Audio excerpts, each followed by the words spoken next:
If you listen close, you can hear him cry. Oh Lord, heaven knows we belong way down below. Hey, what's up guys? It's Ashley. So today's video is a back to school video. Yay! To get everyone else in the back to school spirit, I figured I'd start my back to school series.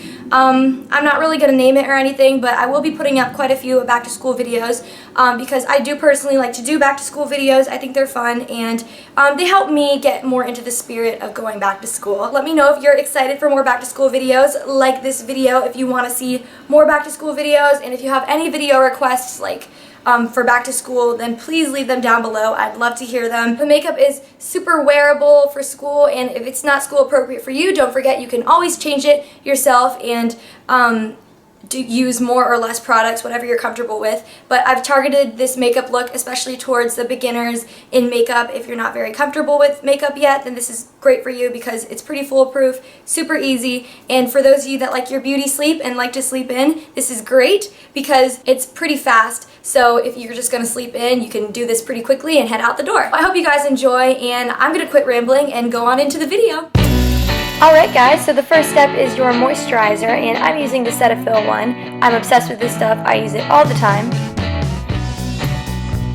Next step is to apply a face primer. This is optional. When you're first starting out with makeup, it may not be necessary, but if you want your makeup to last longer and go on smoother, I highly recommend this. This one is not from the drugstore, it's by Smashbox, but I do recommend investing in a high-end primer because I haven't found a primer from the drugstore yet that I like more than this.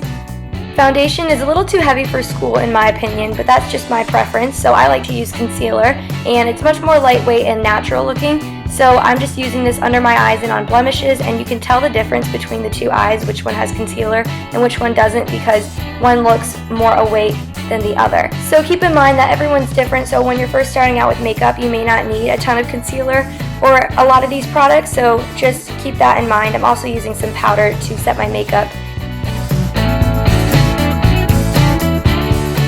This might sound a little weird, but I'm actually using a tinted lip balm as my blush today, and this is really easy because you just swipe it right on and then you blend it out with your fingers, but make sure that you don't use too much. Less is more, ladies!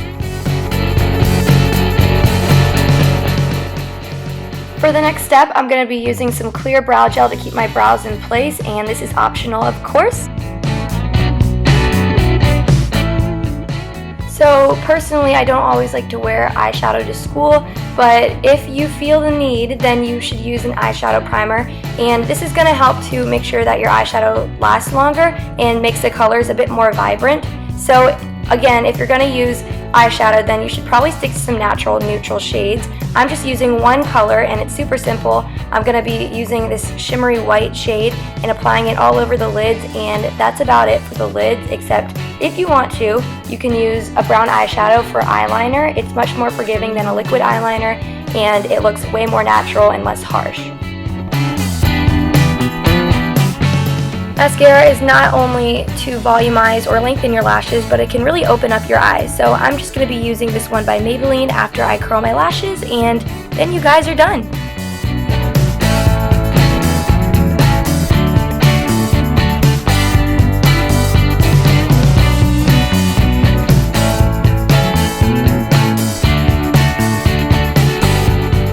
Alright guys, so that's the finished look. I hope you guys enjoyed, and I'll see you in my next video. Bye!